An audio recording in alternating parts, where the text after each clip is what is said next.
Hello सर्वांना, कसे आहात सर्वजण? मजेतच असतात. काल रात्री ह्या वेळेस 9:30 पावणे 10ला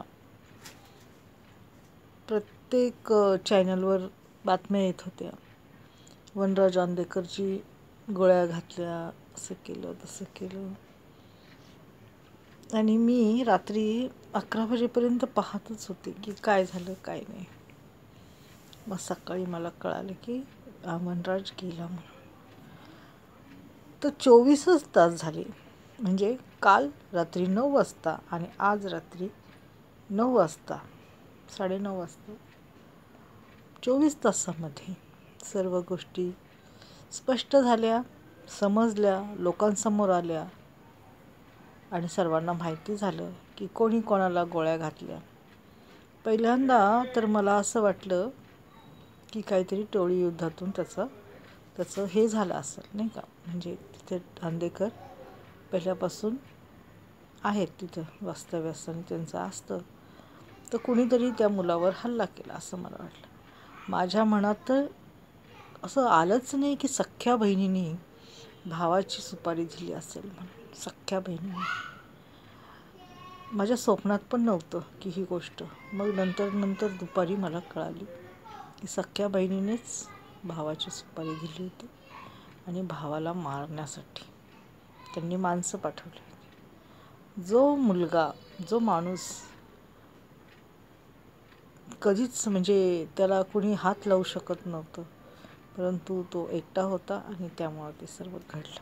असू द्या, तो त्यांचा वैयक्तिक वाद आहे, आपण त्याच्यात लक्ष नाही घालायचं. परंतु मला समाजामध्ये मी सोशल मीडियावर आल्यापासून मी एकच सांगते, आपले वाद कितीही असले तरी कोणाचा जीव घेण्याची किंवा आपण एखाद्याचा मर्डर करण्याचा विचार पण आपण मनात आणू नये. कारण का, तो जाणारा तर जातो आणि गेला तो, पण मागच्यांना किती त्रास होतो. आईवडील आहेत, बायको आहे, मुलगा आहे छोटासा, त्यांचा काय गुन्हा होता? त्यांनी काय केलं होतं? पण आता त्यांना ती आयुष्यभर शिक्षा झाली का नाही? करणाऱ्यांनी केलं, त्यांना पण शिक्षा होणार, त्यांच्या पण मागं संसार आहे, मुलं आहेत, सर्व आहे. मग का नाही थोडंसं हे केलं, सहन केलं, एकमेकाचं सहन करायला शिकलं पाहिजे. सहन नाही केलं तर असं होतं. माणूस काय म्हणतो, नाही थांब, मी त्याला आता दाखवतो.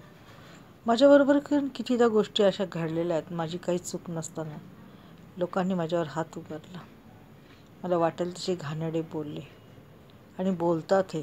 परंतु मी एकच करते की मी दुर्लक्ष करते. कारण का, माझी पण वेळ येणार आहे आणि माझी वेळ आल्यावर मग मी त्यांना शब्दाचा मार दिल्याशिवाय राहणार नाही. आणि वेळ ही येते, माहिती आहे का. आणि माणसाने वेळ येण्यासाठी थोडा दम धरला पाहिजे. आपली वेळ आली मग आपण त्यांना दाखवायचं की काय असतं आणि काय नाही, आणि तुम्ही माझ्याशी कसे वागला आणि मी तुमच्याशी कशी वागले. आणि वेळ ही येते माणसावर, हे मात्र खरं आहे. आणि वेळ आल्यानंतर आपण त्यांना त्यांची जागा दाखवायची.